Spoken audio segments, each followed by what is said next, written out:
The human mass lingers beneath the yoke. This has been the tragedy of the world. The general collective always suffers. Toil, pain, anguish, suffering is always there for him. He is carrying the load of difficulties on his shoulders always. He stays under a yoke of misery, of ignorance, fate, time. They constantly keep on chasing him through his life. But this is a statement: the human mass lingers beneath the yoke. This is a statement made by Narad in response to the Queen Mother's query.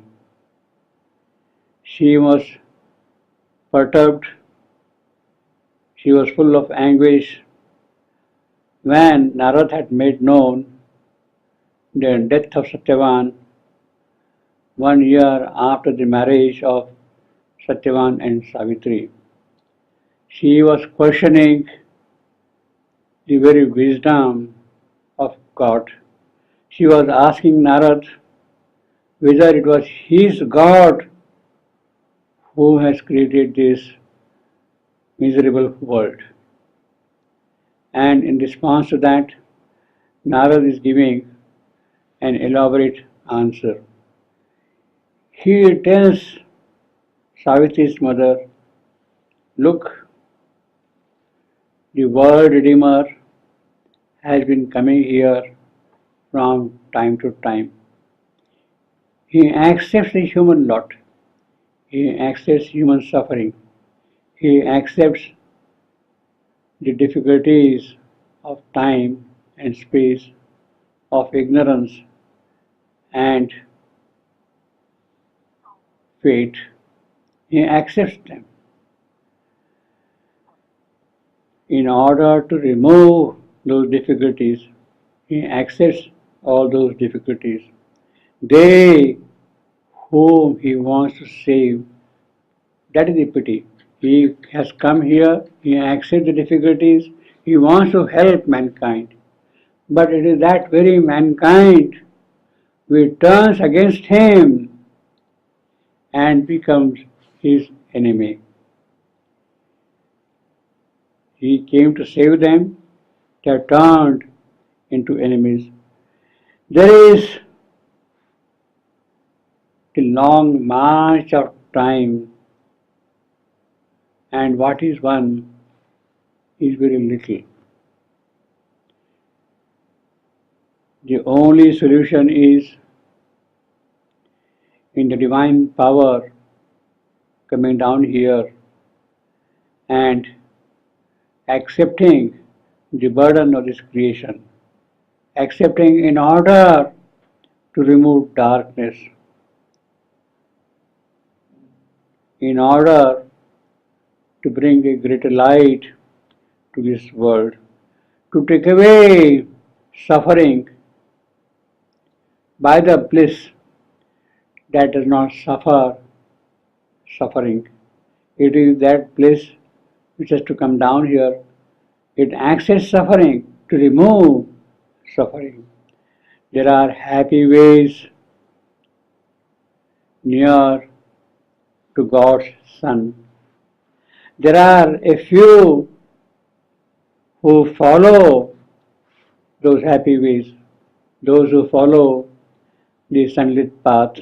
But on earth, there is always the shadow of the night. The shadow of the night is always cast on the soul of the earth. And a way out is shown to a few, way out through escape. But escape cannot really bring happiness. Misery and darkness and evil, they continue to exist. The general mass continues to bear the yoke of ignorance, of fate, the yoke of death is constantly there on its shoulder. Man goes by easy choices, yet fate cannot break his will. There is something in him which persists. He braves evil and good with calm, equal eyes. The world Redeemer, when he comes, he accepts the difficulties of man and he braves the evil with calm and equal eyes. Braves the evil to conquer evil, to establish good in its place. Truth must enter into matter's sleep, and earth look into the eyes of God. That must happen. There is a truth already in matter, but that truth must look into the truth that is entering into it. Earth must look into the eyes of God when He enters into the eternal light. When man enters into the eternal light, then shall be the true bliss. Then shall end the law of eternal pain. Then shall life house eternity's bliss in it. Then shall body open itself to immortality. Until then, the luminous mass lingers beneath the yoke.